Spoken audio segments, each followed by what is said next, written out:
right, so in today's video, we're going to go into a little bit more depth on a video I made previously called Matt Walsh Looks at a Red Pill and Recoils in Disgust, basically where Matt Walsh interviews a divorce lawyer to try and figure out what's going on with divorce.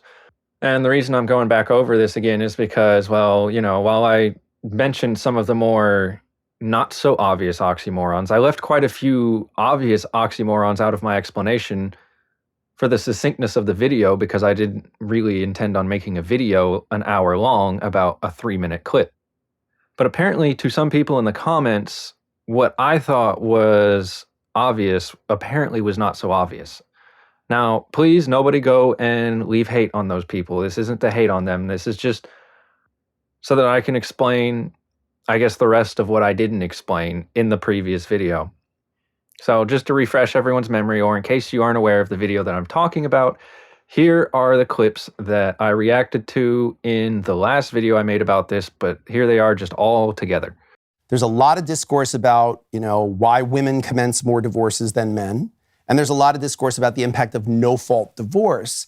And these are all things that I think get thrown into this dialogue and weaponized in ways that aren't honest and aren't effective, because they're used by people on, the let's say the red pill space, or, whatever we want to call it, to say, well, oh, you can't marry women because, look, women commence divorce actions, and 73% of divorces are commenced by women. So that means women are coming into the casino, making all the money that they can, and then cashing their chips out 73%. Why does that statistic is true, isn't it? It is, yeah. So how is that not a sort of indictment on the way that women approach marriage? Facts all come with points of view, and here's the thing that maybe a divorce lawyer sees that other people don't see. Who commences a divorce action is not always, I would even say not often, an indicator of who wanted to end the marriage. It just means who filed the paperwork. So if a woman marries a man and she realizes, hey, I've cashed out everything I can for this guy, and now I want to bounce on the relationship, I'm filing a divorce action. You're right. If 73% of divorces were commenced by women under those circumstances, that's a strong argument. 50% would be a strong argument.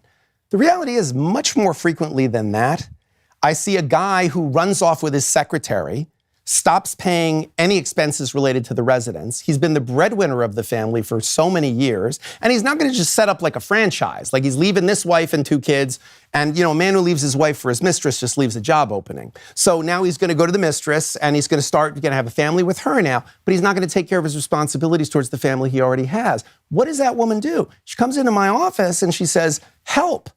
The mortgage isn't being paid. He changed the utilities to my name. I don't have a job, or I have a job as a teacher part-time because I've been raising our children. What do I do? And I have to say to her, you have to file for divorce. And she says, well, I don't want a divorce. I'm not the one who wanted a divorce. I want to figure out a way to reconcile. I want to go to counseling. I want to work it out. I'll forgive him for the transgression if we could just figure it out for our kids. But the problem is, you can't force someone to stay married to you. You can't force someone to come back home and pay the bills unless you've filed a divorce action. So we file divorce actions all the time for people who do not want to get divorced, but who are in a position. I can't just go to court without an action and say, Judge, can you issue an order? I have to have an underlying action, and the action is an action for divorce. So that's why that statistic is so wildly misleading. Now, again, I'm not saying that there aren't plenty of examples of women taking the advantages that the system gives to them financially or when it comes to custody, and weaponizing that against men. But you cannot just look at that statistic and say, oh, that's proof that women are cashing out of marriages. All right, so if we are to basically summarize his entire argument, or his point right there that he's making in that 3-minute clip, my summary of it would be that he's basically saying that statistically, 70% of all divorces are filed by women. However, it's actually the men who are leaving the family first, which is the cause of the women filing for divorce at a much higher rate than the men.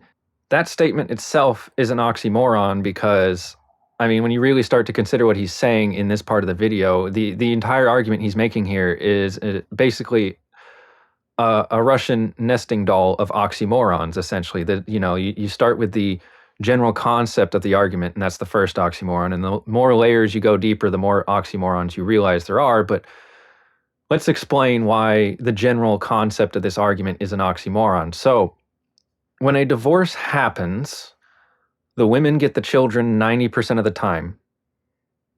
The women get child support. When they get the children, they get child support, I think 80 or 90% of the time for that as well. So not only that, when a woman divorces you and gets custody of the children, she can then come after you for more money. So if a woman divorces you, she can take half of your money, she can take half of your stuff, and on top of that, if she takes the children, then she can come and sue you for child support and take half of your income until those children turn 18. And then if she's lucky, she can also sue you for alimony, which would make you have to pay her for the rest of her life, or your life. So a good analogy for this would be like a business contract, okay? A marriage is like two people coming together to sign a business contract. But in this contract, if one of the parties breaks this contract, they are rewarded with cash and prizes. Meanwhile, if the other party breaks the contract, they are punished with large sums of money being taken from them and their children as well. Now, obviously, this is such a high risk contract that this is nowhere near the level of risk for any type of business venture or business contract. However, this is the way I think of the issue of the marriage debate, because a marriage contract is kind of like a business contract in the sense of you both are agreeing that you're going to do these things for each other for the rest of your lives. But if you get legally married, then that contract is not just between you and your wife. That contract is between you, your wife, and the government. And because the government is involved, they can come in and now say that, because your wife divorced you or you divorced your wife, it doesn't matter whether you divorce your wife or whether your wife divorces you. She's still going to leave with half of your stuff, half of your money, and there's a 90% chance she's going to take the kids, and also a 90% chance she's going to get child support for those kids as well. Well, did you guys ever stop and think that what if the woman was the one in the wrong in this situation? Like, what if, let's just say in this hypothetical situation, this hypothetical marriage that we're talking about here, what if the man was an angel and the woman was a demon? Obviously, this is not an example of the majority of relationships out there. This is just an example to make a point, which is, if you're happily married with your wife and you have children and you're doing everything you can to try and be the best husband that you can, but all of a sudden your wife decides to start cheating on you. She starts bringing dudes in the house and starts sleeping with them in your bed. Well, even if you divorce her, she can still take half your stuff, take half your money, and take the kids and also take child support because she was out cheating on you. Well, okay, say you decide to be the cuck simp beta male and you just decide, okay, my wife's just going to be unfaithful and I guess I'm just going to be stuck sexless for the rest of my marriage/life unless I find some random chick to sleep with me. Well, guess what? She can still divorce you and take everything. So no, like there's literally no recourse for the man if the woman breaks the contract. And not only that, the woman can leave the marriage contract at any time she feels like for any reason she wants. We have no fault divorce in this country. So if she just feels like divorcing you one day, she can do it. And the whole point of Red Pill and the whole reason the Red Pill movement is talking about this kind of stuff is not because they're saying, oh, well, women file for divorce 70% of the time. So that means that every single time a woman files for divorce, she's just leaving you for no good reason at all. That's not at all what they're saying. They're simply pointing out the statistical fact that women file for divorce 70% of the time, and that it is possible for her to divorce you for no good reason at all and take everything away from you and ruin your life. Because think about it. There's no way out of a marriage for a man without ruining his life, without financially ruining him. You know, assuming he's an average income earner and he doesn't have so much money he can't just split it in half and still be fine. Because let's be real, most men aren't wealthy enough that they can just split their wealth in half and their house in half and their income in half and still be okay. Most people get financially ruined by that. And not only that, think about it. Think about it, okay? She divorced you. She took the kids. She took your money. She took the house. She's taken half of your income. So you're giving her monthly payments every month so that she can bring more men into your house to have sex with your ex-wife to then abuse your children. And you're paying for all of it. And people wonder why men don't want to get married anymore. Because even if the woman is completely in the wrong on every single subject and every single matter, there is nothing a man can do as a recourse in that situation or scenario. You are literally either stuck married to her or you're going to get wrecked in divorce court and family court. Meanwhile, the woman can just up and leave for literally any reason she wants. And walk away with all the cash and prizes and the children, which is why the summary of his argument essentially is in itself an oxymoron. Because once a man gets married, he's trapped, he's stuck. He cannot leave unless he's willing to be financially ruined. A woman can leave whenever she wants, for any reason she wants, and it will not financially ruin her. In fact, she actually gets rewarded and gets paid and possibly gets a house to do all that to the man and just run him through the ringer. So yeah, the fact that women file for divorce 70% of the time, and the fact that they get the children 90% of the time, and the fact that they get child support like 80 or 90% of the time as well, and the fact that they get to take your house, and the fact that they get to take half of your income, yeah, that kind of is a lot of evidence that women do get to cash out after a marriage. So yeah, Mr. James Sexton, your entire point is invalidated by your own words.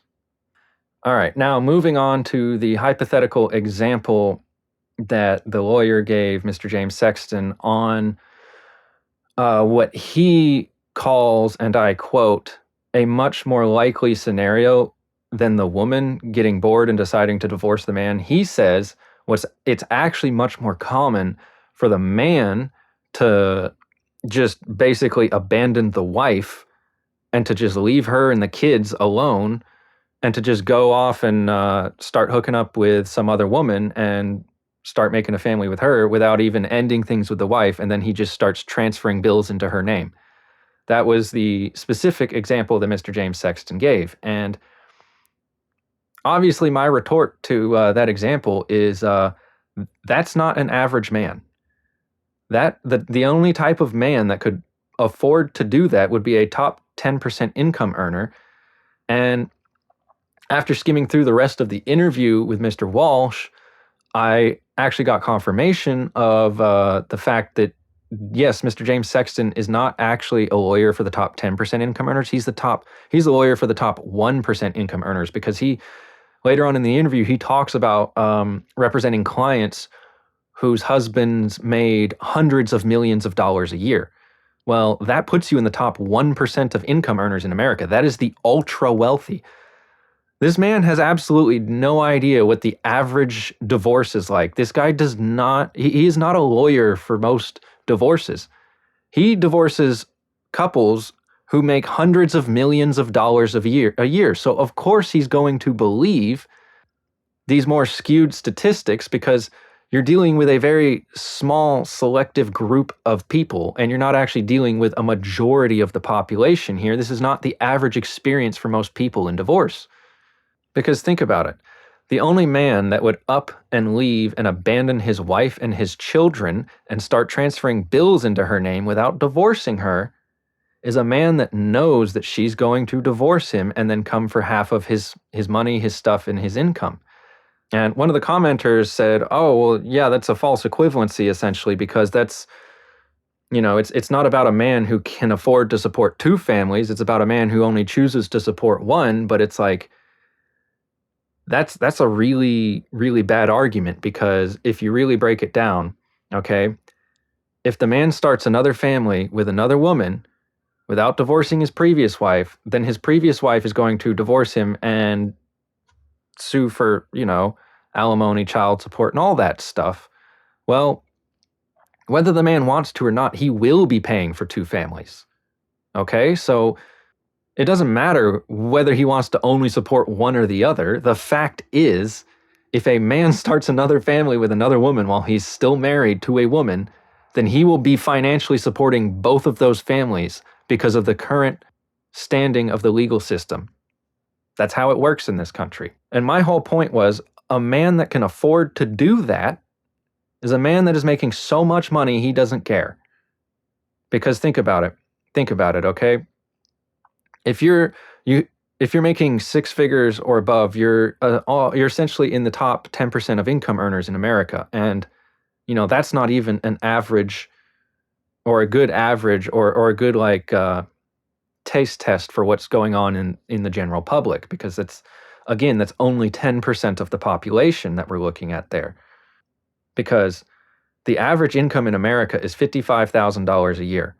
So if the average man in America decided to just up and leave and abandon his wife and children and start transferring bills into their name while he started another family with another woman, well, the courts are going to come in and take half of that man's money. So instead of making 55 grand a year, he's now making 27 and a half grand a year.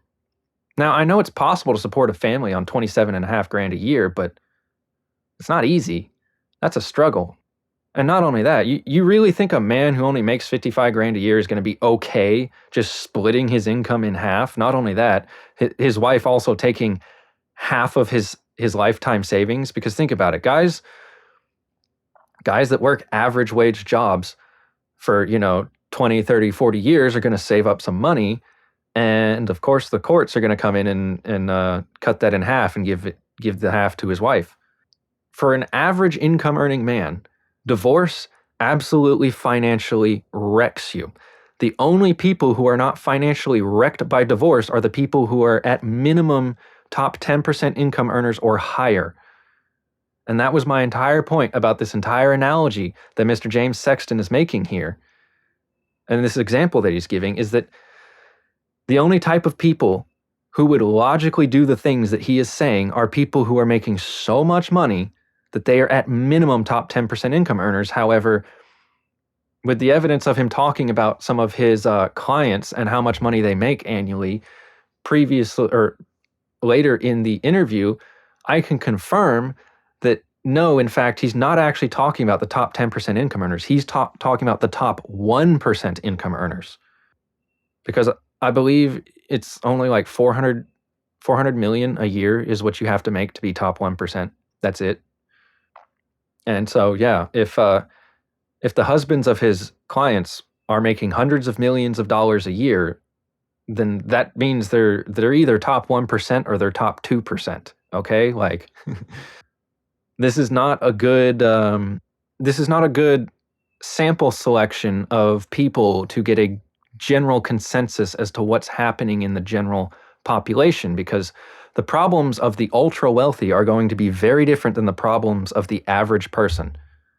Because someone who's making, hundreds of millions of dollars a year is not really going to care.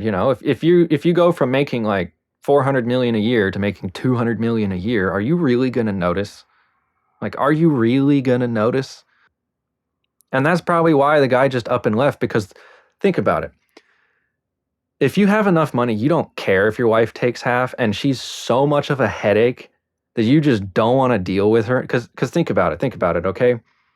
For a man to just decide to pay half of all of his money, half of his income, and half of all of his stuff to his wife, that's a huge dollar sign. That's a lot of money, guys, whether that's a top 1% income earner or that's just an average Joe, okay? Like, half of everything that man owns and earns annually is a lot. That's a huge price tag.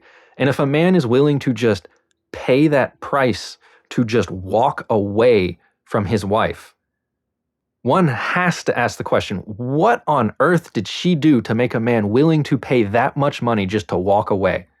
Like, she had to do something. Because think about it. It does not make any sense for any man to pay that high of a price to just walk away from a woman. There must be a good reason for it. If there wasn't a good reason for it, then why would he pay so much money just to do it? So I hope that cleared things up a little bit, guys. I went into a little bit more detail, and yeah, honestly, I think I just found the worst clip out of the entire interview, because from the rest of the parts of the interview that I skimmed through, they're not nearly as bad as this part. So, this isn't a good sample of what the entire interview is about, or what it's like. But, I guess I just found the worst part and reacted to it, because you got to make clickbaity stuff. You gotta put something in the title people want to click on.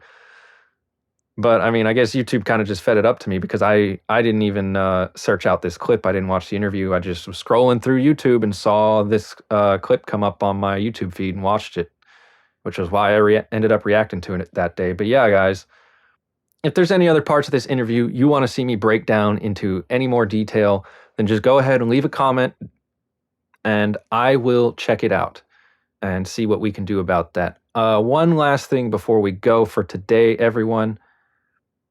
I'd just like to provide some anecdotal evidence for everyone who thinks that the women who are filing for divorce 70% of the time are doing it in good faith. Because there are hundreds, if not thousands, of YouTube channels specifically dedicated to doing nothing but reacting to videos of women crying on the internet about how they divorced their husband of like 15 or 25 or 35 years. And now that they're back out on the dating market, they're crying on the internet because they're like, why is dating so hard in my 30s and 40s and 50s? I don't understand. Why does no man want to look at me? So in the description and in the pinned comment, I'm going to leave a link to one of my personal favorite YouTube channels called Taylor the Fiend, and this guy basically just scrounges out some of the craziest female videos that he found on the internet and posts them up and then reacts to it.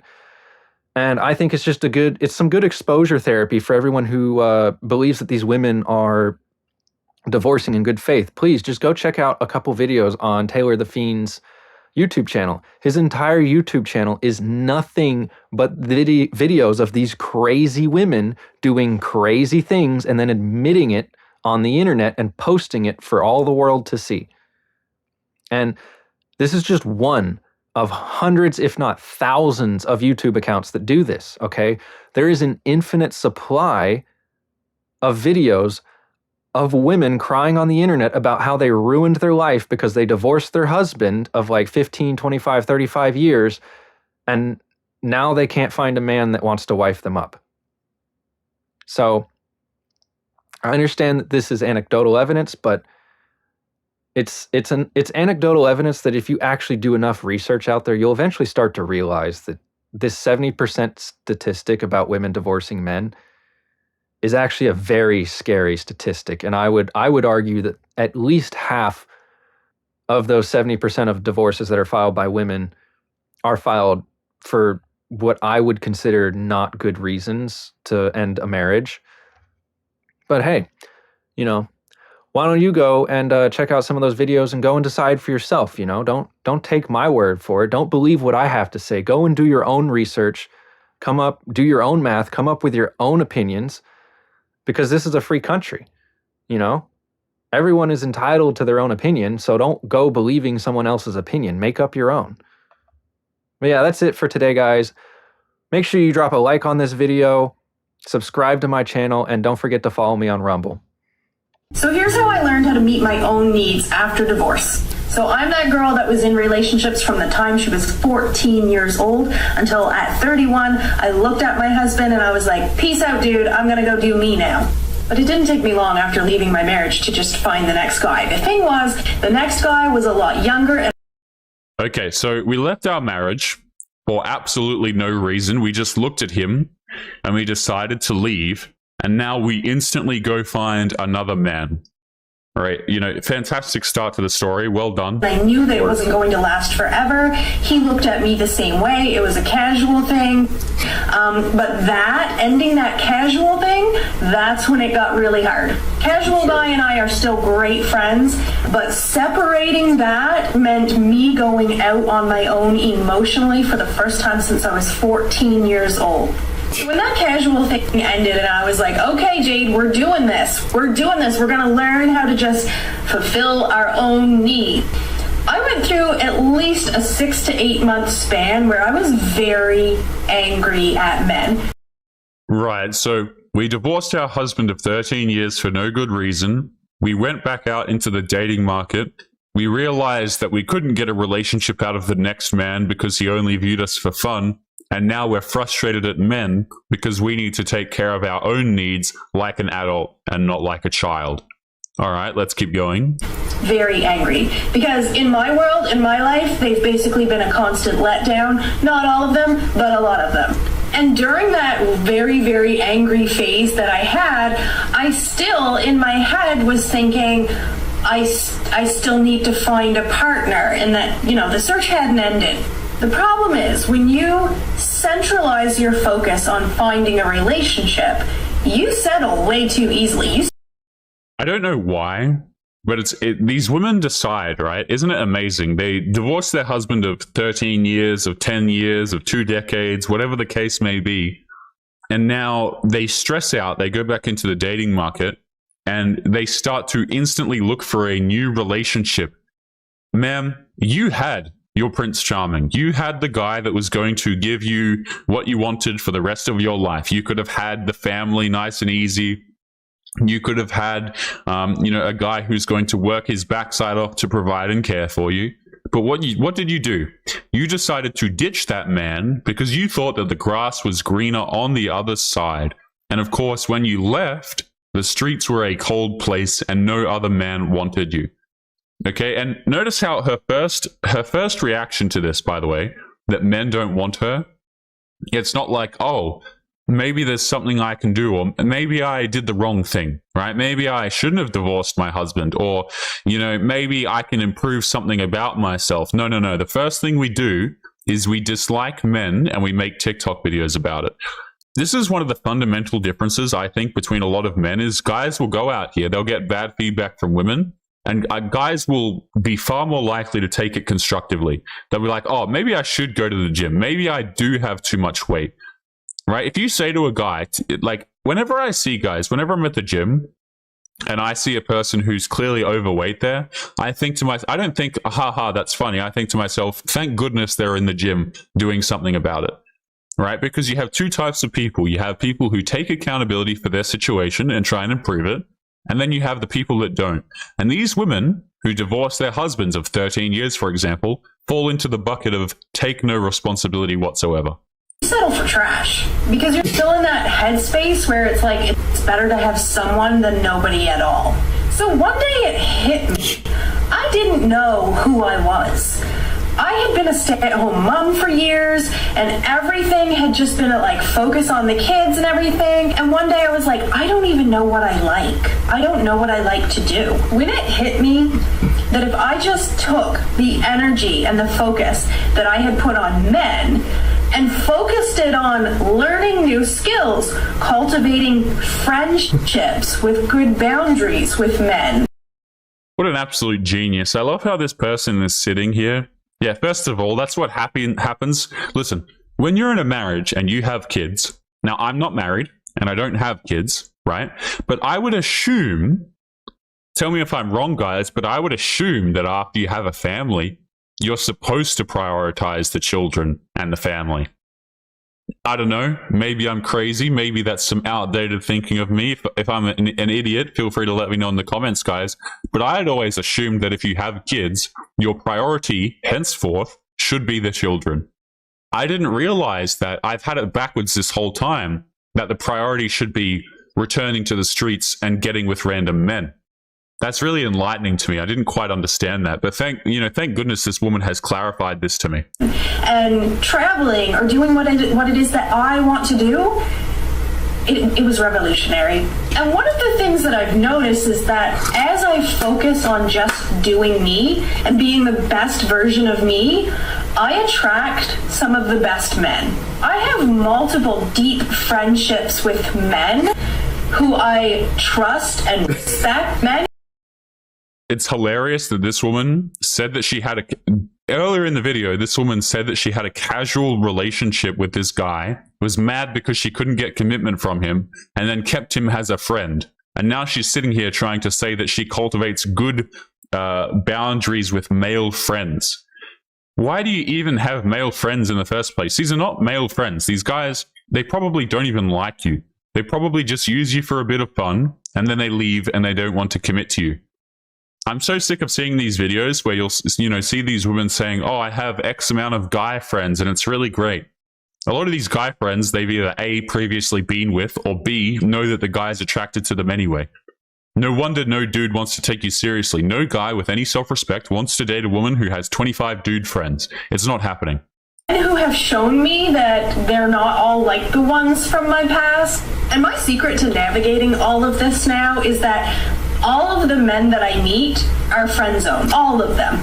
Because I truly believe that my perfect person will be a friend first. And that my perfect person will come to me with honesty. So even though I'm such a romantic at heart and I really want love, my primary focus is not relationships. Yeah, guys, she's a romantic person that really wants to find love. Let's just ignore the fact that she left her relationship, marriage of 13 years to go out there and get with a bad boy only to get instantly ditched. Hilarious. Don't sit here and talk to me about romance and about how you're the kind and empathetic and caring individual. Guys, if you listen to these women and you believe what they say, you perhaps need to rethink that. Now, you can go out there and you can believe everything that these girls say. Hey, no skin off of me, right? But if you do, please understand that a lot of them are lying through their teeth. It's just, it is absolutely, let me just run that back. That is comedic. Will come to me with honesty. So even though I'm such a romantic at heart and I really want love, my primary focus is not relationships. So the man has to come along, and this is one of the biggest scams. This is such like a fantastic scam that these women do, is they say to men, hey, listen, I'm looking for something really serious. I've been done dirty by men in my past, in brackets, it was her.